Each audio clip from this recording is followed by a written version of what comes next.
سر سب سے پہلے تو جو القادر ٹرسٹ کا فیصلہ تھا اس پر ہم دیکھ رہے تھے کہ جو ایک مرتبہ فیصلہ آنا تھا وہ مؤخر ہوا، اس پر آپ کی رائے بھی سامنے آئی، دیگر رہنماؤں کی رائے بھی سامنے آئی۔ اب وہ فیصلہ آپ کے سامنے ہے، اب آگے کیسے بڑھا جائے گا؟ ان قانونی چیلنجز کو سامنے رکھتے ہوئے عدالت سے رجوع کیا جائے گا یا کیا اسٹریٹجی ہوگی پی ٹی آئی کی؟ ظاہر ہے عدالت تو ہم جائیں گے، اپیل تو کریں گے، یہ فیصلہ کچھ بھی نہیں ہے، یہ بس کاغذ کو ہمارا موقف ہے کالا کیا گیا ہے۔ جو واقعات عدالت کے سامنے رکھے گئے تھے اور جو اس کے بعد بھی ایک آج England and Wales high court کا فیصلہ زیر بحث آیا ہے، یہ پہلے کا فیصلہ ہے، کوئی نیا فیصلہ نہیں ہے۔ اس سے بالکل بات واضح ہے کہ یہ جو فیصلہ دیا گیا ہے یہ قانون کے بھی خلاف ہے، یہ واقعات کے بھی خلاف ہے، ان واقعات کے خلاف ہے جو عدالت کے سامنے تھے، جن کا خود ذکر عدالت نے کیا ہے، اور اس کے بعد ایک عجیب و غریب فیصلہ لکھا کہ 190 ملین پاؤنڈ کا حکومت کو نقصان ہوا ہے۔ نہ ایک پیسے کا نقصان ہوا ہے، فیصلہ خود یہ کہتا ہے کہ 34 ارب روپے جمع ہوئے سپریم کورٹ کے اکاؤنٹ میں، وہاں پڑے رہے، ایک پیسہ بحریہ ٹاؤن یا ملک ریاض یا عمران خان یا بشرا بی بی کو نہیں ملا۔ 94 ارب روپے 9 جنوری 2024 کو سپریم کورٹ کے اکاؤنٹ سے ریاست کو، وفاقی حکومت اور سندھ حکومت کو منتقل ہو گئے۔ اور یہ بات بھی اب واضح ہو گئی ہے کہ جو معاہدہ ہوا برطانیہ میں ملک ریاض خاندان اور وہاں کی نیشنل کرائم ایجنسی کے درمیان، یہ ایک باہمی معاہدہ تھا، اس میں حکومت پاکستان شامل نہیں تھی، اور اس معاہدے میں یہ لکھا ہے کہ جو رقم وہاں ان کی منجمد کی گئی تھی اس کو وہ لے جائیں گے اور سپریم کورٹ کے اکاؤنٹ میں جہاں انہوں نے ملیر کی زمین کے حوالے سے رقم ادا کرنی ہے اس میں جمع کرائیں گے، اور یہی ہوا۔ تو یہ تو ایک باہمی معاہدہ تھا، انہوں نے دیکھا وہاں برطانیہ میں کہ ملک ریاض خاندان کے خلاف ایک فیصلہ ہماری سپریم کورٹ کا، پاکستان سپریم کورٹ کا ہے، اس کے تحت رقم واجب الادا ہے، اور یہی وہاں معاہدہ ہوا۔ اس کے تحت سپریم کورٹ کا اکاؤنٹ وہاں دیا گیا، اس معاہدے میں یہ لکھا ہے، اور رقم آ گئی۔ اور پھر بھی معاملہ ختم نہیں ہوا، رقم تو سپریم کورٹ کی تحویل میں آئی نا۔ سپریم کورٹ نے مناسب سمجھا کہ یہ رقم ملیر ڈیولپمنٹ اتھارٹی کو نہ دی جائے، وفاقی حکومت یا سندھ حکومت کو دی جائے، تو انہوں نے دے دی۔ تو اس میں کہاں کرپشن ہوئی ہے، کون پیسہ لے کر بھاگا ہے؟ پھر یہ کہا گیا کہ شہزاد اکبر نے اور کابینہ نے کوئی رول ادا کیا ہے، وہ بات بھی کھل کے سامنے آ گئی۔ شہزاد اکبر صاحب نے 6 نومبر کو صرف ایک کانفیڈینشیلٹی جسے کہتے ہیں، کانفیڈینشیلٹی ڈیڈ سائن کی، یعنی کہ اس معاہدے کو جو کہ باہمی معاہدہ ہے ملک ریاض خاندان اور نیشنل کرائم ایجنسی کا، اس کو حکومت پاکستان غیر ضروری طور پہ مشتہر نہیں کرے گی۔ وہ جو ڈیڈ ہے ہمارے سامنے ہے۔ راجہ صاحب ٹھیک ہے، بطور سینئر قانون دان معذرت آپ کی بات کاٹ رہا ہوں، لیکن آپ قانونی پہلو جو ہیں ان کو بہتر جانتے ہوں گے، لیکن اس سے پہلے جو سب سے زیادہ دفاع کرتے رہے، اس معاملے پر پریس کانفرنسز کرتے رہے، وہ شہزاد اکبر صاحب کرتے رہے۔ اب اس مشکل وقت میں وہ پاکستان میں موجود نہیں ہیں، آپ سمجھتے ہیں کہ پھر ان کو بھی آنا چاہیے اور اس سارے معاملے پر کوئی میڈیا ہو یا عدالت ہو ان سے رجوع کرنا چاہیے؟ نہیں، کوئی ضرورت نہیں ہے۔ دیکھیں ان کا رول تو بالکل واضح ہو گیا کہ کچھ بھی نہیں ہے، ایک معمول کا کانفیڈینشیلٹی ایگریمنٹ ہے یا ڈیڈ ہے جو کہ ہر معاہدے کے ساتھ ہوتے ہیں، اور اس میں لکھا ہوا ہے کہ اگر قانونی طور پہ ضرورت ہو اس معاہدے کو دکھانے کی تو دکھا دیا جائے۔ صرف یہ ہے کہ نیشنل کرائم ایجنسی کو پہلے بتا دیا جائے کہ ہم فلاں عدالت میں یا فلاں قانونی کارروائی کے لیے اس معاہدے کو پیش کرنا چاہتے ہیں تو کر دیں گے، اس میں لکھا ہوا ہے۔ اور اسی معاہدے کی صرف توثیق 3 دسمبر کو کابینہ نے کی، اس سے پہلے 29 نومبر کو 100 ملین پاؤنڈ پاکستان آ چکے تھے سپریم کورٹ کے اکاؤنٹ میں، یعنی کہ کابینہ کی توثیق کی کوئی ضرورت ہی نہیں تھی اس معاہدے پر عمل درآمد کے لیے، اور وہ معاہدہ حکومت پاکستان کے ساتھ نہیں تھا، ملک ریاض خاندان کے ساتھ تھا، نیشنل کرائم ایجنسی کا۔ اس میں تفصیل سے انہوں نے اکاؤنٹ نمبر لکھا، اور اس کے ساتھ ساتھ جو دیگر فیصلے سامنے آئے ہیں اس سے واضح ہے کہ نیشنل کرائم ایجنسی کو سپریم کورٹ کے حکم کا علم تھا کہ یہ کیا اکاؤنٹ ہے، اس میں پیسے کس مقصد کے لیے ڈالنے ہیں،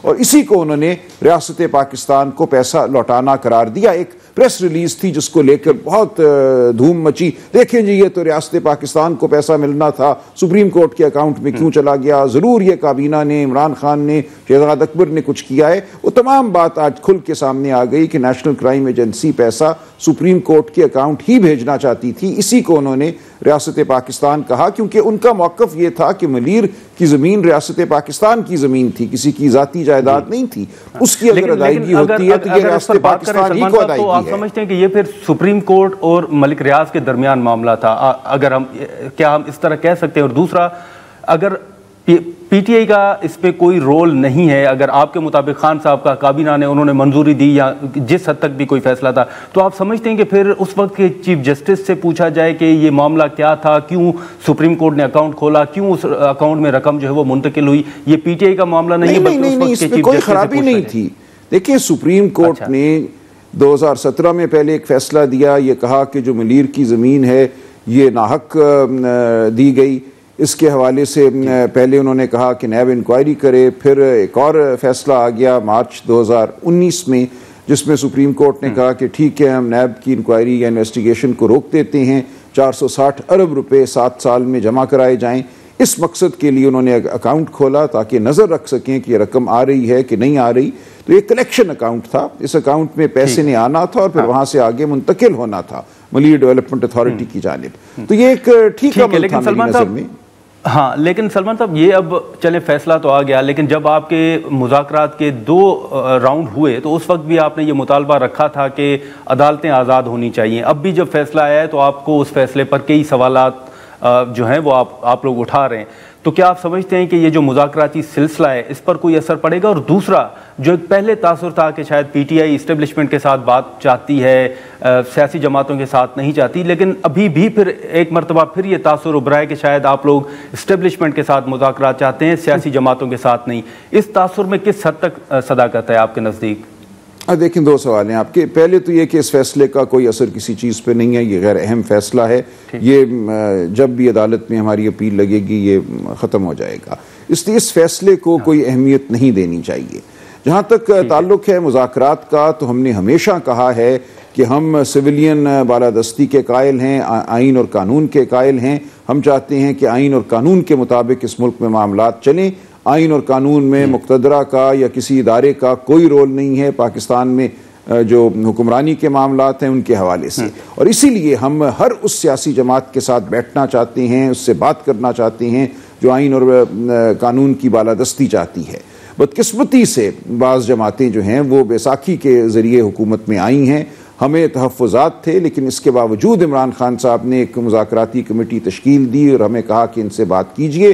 ہم نے بات شروع کر دی، اتمام حجت ہو گیا، ہم اب بھی بات کرنے کو تیار ہیں، لیکن ہم نے ہمیشہ یہ کہا ہے کہ اس ملک میں جب تک مقتدرہ سے بات نہیں ہوتی، وہ بات ہم اکیلے کریں یا تمام سیاسی جماعتیں مل کر کریں، اس وقت تک ہم آگے نہیں بڑھ پائیں گے۔ اس ملک میں سیاسی استحکام نہیں ہوگا، آئین اور قانون کی بالادستی نہیں ہوگی، الیکشن کے حوالے سے شکوک رہیں گے۔ اس لیے ضروری ہے کہ زمینی حقائق کو سمجھا جائے، جانا جائے، جن کو ہم سب جانتے ہیں، اور ہم مل کر بات کریں کس طرح ہم نے پاکستان میں آئین، قانون اور جمہوریت کو بحال کرنا ہے۔ اس لیے ہم ہر ایک سے بات کریں۔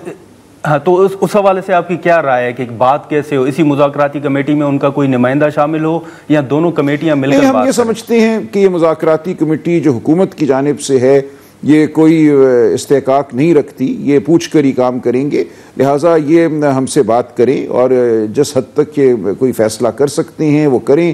ان کو پوچھ کے فیصلہ کرنا ہے تو پوچھ کر کریں اور اس عمل کو آگے بڑھائیں۔ ہم سمجھتے ہیں سیاسی عمل کو آگے بڑھنا چاہیے، جس طرح سے ہم بیٹھے ہیں آمنے سامنے یہ ایک اچھی بات ہے، اور ان کو اگر ضرورت ہے اجازت لینے کی تو اندرون خانہ اپنی اجازت لیتے رہیں، لیکن پاکستان میں آئینی قانونی عمل کو آگے بڑھائیں تاکہ پولیٹیکل سپیس سب کے لیے اس ملک میں بنے۔ اس وقت ان کے پاس کچھ نہیں ہے، ہم تو پھر اپنی جگہ کھڑے ہیں، آئین قانون لیکن سر خان صاحب نے بھی تو یہ جو بیرسٹر گوہر صاحب کی ملاقات ہوئی تھی اس ملاقات کو خوشائند قرار دیا۔ جی بالکل خوشائند ہے، بالکل خوشائند ہے، اس میں کوئی قباحت نہیں ہے۔ دیکھیں میں بار بار یہ کہتا ہوں، ایک ہے آئینی اور قانونی معاملہ، ایک ہے حقیقت کیا ہے اس ملک کی، تو ہمیں حقیقت کے ساتھ بھی معاملہ کرنا ہے اور آئین اور قانون کو بھی آگے بڑھانا ہے، یہ دونوں چیزیں ساتھ ساتھ آگے بڑھیں گی۔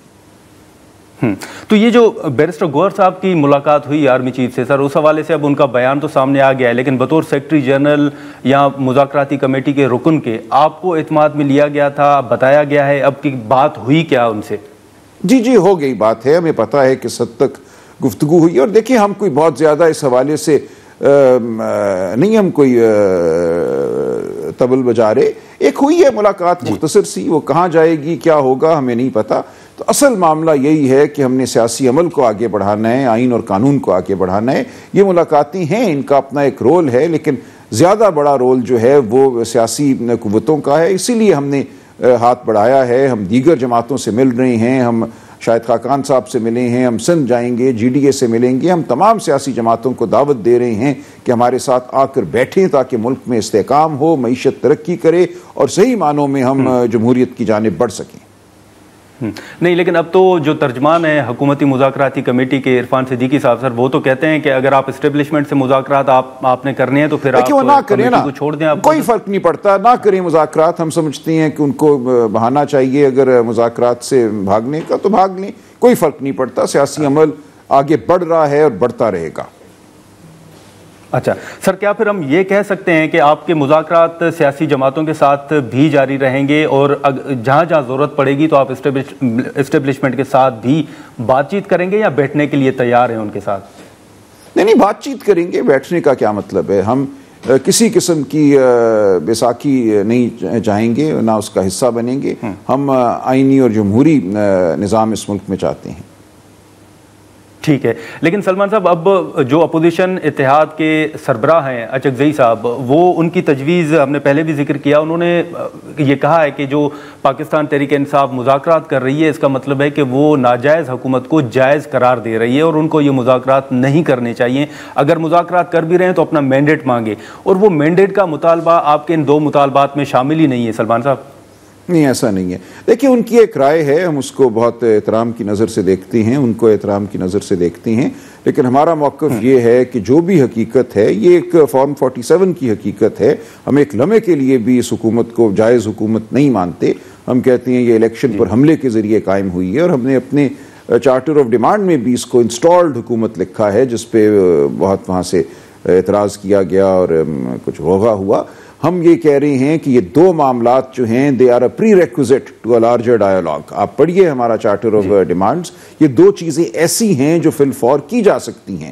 کمیشن آف انکوائری بنانا کوئی مشکل کام نہیں ہے، ایک نوٹیفیکیشن کی ضرورت ہے، کمیشن آف انکوائری بن جاتا ہے، وہ اپنا کام شروع کرے۔ 9 مئی 26 نومبر کے حوالے سے ہم اپنے شہداء کے خون کا حساب مانگ رہے ہیں، ہم حقیقت عوام کے سامنے لانا چاہتے ہیں، یہ اہم ہے۔ اسی طرح جو ضمانتوں کا معاملہ ہے، ہمارے لوگ جو 2 سال سے، یاسمین راشد صاحبہ 600 دنوں سے، شاہ محمود قریشی 500 سے زائد دنوں سے جیلوں میں ہیں، کیوں ان کی ضمانت نہیں ہو رہی؟ ہم کہہ رہے ہیں قانونی عمل کو آگے بڑھنے دیں، ان کا حق ہے کہ ان کی ضمانتیں ہوں، دیگر سینکڑوں ہمارے اسیران ہیں ان کی ضمانتیں ہوں۔ تو یہ دو ایسے معاملات ہیں، ان پر اگر حکومت عمل کرتی ہے تو فضا میں بہتری آئے گی، پھر ہم آگے مزید باتوں کا ذکر کر سکتے ہیں۔ یہ جو آپ کی ڈیڈ لائن ہے 7 روز کی، یہ سر حتمی ڈیڈ لائن ہے یا اس پر بات ہو سکتی ہے، کوئی ایکسٹینڈ ہو سکتی ہے ڈیٹ؟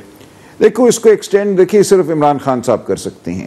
ہم نے پچھلی نشست میں بھی جو تیسری نشست تھی کہا تھا کہ ہماری عمران خان صاحب سے ایسی ملاقات کرائیں جہاں آلے نہ ہوں، اہلکار نہ ہوں، ہم کھل کر بات کر سکیں، تو وہ تو ملاقات نظر نہیں آتی، اور اگر ایسی ملاقات نہیں ہوتی تو مجھے پھر یہ ڈیڈ لائن آگے بڑھتی نظر نہیں آتی، اور مجھے یہی نظر آتا ہے کہ 27-28 کو یہ مذاکرات ختم ہو جائیں گے۔ اچھا، یہ اگر ملاقات نہ ہوئی تو اس صورت میں ایسا ہی، اور دیکھیں ملاقات اگر ہوتی بھی ہے تو اس مدت کو جو ہم نے دی ہے اس کو آگے بڑھانے کا اختیار صرف عمران خان صاحب کو نہیں۔ لیکن سر وہ ملاقات ہونی کب ہے؟ کوئی حکومت نے ڈیٹ دی تھی یا کوئی ابھی ٹائم لائن نہیں ہے اس کی؟ انہوں نے تو یہی کہا تھا ہم جلد از جلد کوشش کریں گے، وہ بھی تو یہی کہنا ہے نا کہ کوشش کرتے ہیں، اسی سے ظاہر ہوتا ہے کہ کتنا اختیار ان کو حاصل ہے کہ اڈیالہ جیل جو حکومت کے زیر نگرانی ہے قانونی طور پہ، وہاں بھی رسائی دینے کے لیے ان کو پوچھنا پڑتا ہے۔ لیکن یہ جو پیشکش کے حوالے سے مختلف بیانات سامنے آئے، خبریں سامنے آئیں کہ کوئی یقین دہانی بھی مانگی جا رہی ہے کہ چلیں خان صاحب کو اگر بنی گالہ منتقل کر دیں یا KP ہاؤس، لیکن وہ سسٹم کو چیلنج نہیں کریں گے۔ سلمان صاحب، یہ کسی مرحلے پر ایسی کوئی پیشکش ہوئی ہے، کوئی یقین دہانی مانگی گئی ہے واقعی؟ دیکھیں، خان صاحب کہہ چکے ہیں کہ اس طرح کی بات ہوا میں تھی۔ دیکھیں، یہ باتوں کو اچھالنے کا طریقہ ہوتا ہے، ٹیسٹ کیا جاتا ہے فضا کو کہ یہ کہاں تک جانے کو تیار ہیں۔ خان صاحب نے بڑی وضاحت سے کہہ دیا ہے کہ میں کوئی بنی گالہ یا کسی KP ہاؤس میں جا کے نہیں بیٹھوں گا، ہاؤس اریسٹ نہیں قبول کروں گا، میں ایک آزاد شہری کی حیثیت سے باہر آؤں گا قانون کے مطابق اور اپنے تمام حقوق استعمال کروں گا۔ وہ کسی ڈیل کے نتیجے میں بنی گالہ جا کر نہیں بیٹھیں گے۔ لیکن ایک گلہ آپ سے سلمان صاحب حکومتی مذاکراتی کمیٹی کے جو اراکین ہیں وہ کرتے ہیں کہ آپ لوگ مذاکرات میں جب بیٹھتے ہیں تو بڑی مثبت باتیں ہوتی ہیں مذاکرات کے دوران، لیکن باہر جا کر پھر آپ کے بیانات بھی ہوتے ہیں، اور ان کو سب سے بڑا جو اعتراض ہے وہ ٹویٹ سے ہے, ایکس پر جو پوسٹس ہیں اس حوالے سے ان کو بڑے تحفظات ہیں. آپ سمجھتے ہیں کہ یہ جو واقعی سوشل میڈیا پر پوسٹس ہیں وہ نہیں ہونی چاہیے؟ باہر بیٹھے ہوئے کچھ لوگ جو ہیں وہ پاکستان نہیں, ان کو اعتراض نہیں ہونا چاہیے. مذاکراتی کمیٹی کو ان چیزوں کا سہارا نہیں لینا چاہیے. ہم ایک بڑے مقصد کے لیے بیٹھے ہیں. جو ہمارا موقف ہے, جو ہمارا غم و غصہ ہے, اس کا اظہار ہمارے لوگ کرتے رہیں گے. عمران خان صاحب بھی کرتے رہیں گے. ان کے ساتھ, ان کی اہلیہ کے ساتھ اس فیصلے کے ذریعے زیادتی کی گئی ہے تو کیوں وہ خاموش رہیں؟ وہ بالکل اظہار کریں گے.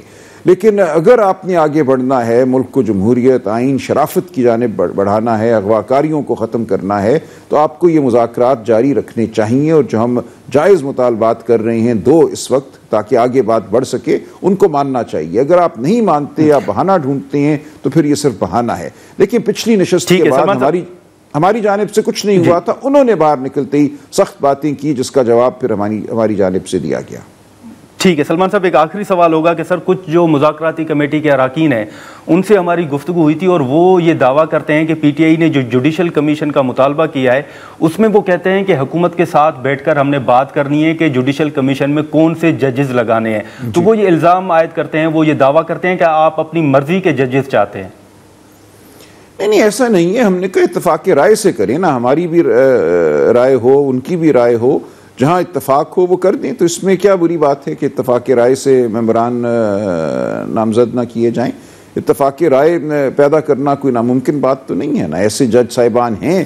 سر وہ تو کہہ رہے ہیں کہ یہ استحقاق تو چیف جسٹس کا ہے کہ وہ جس کو بنا دیں. دیکھیں, ہم درخواست تو کر سکتے ہیں نا, ہم درخواست کر سکتے ہیں. اور درخواست کی جائے تو پھر دیکھیں گے چیف جسٹس صاحب اس پہ کیا فیصلہ کرتے ہیں.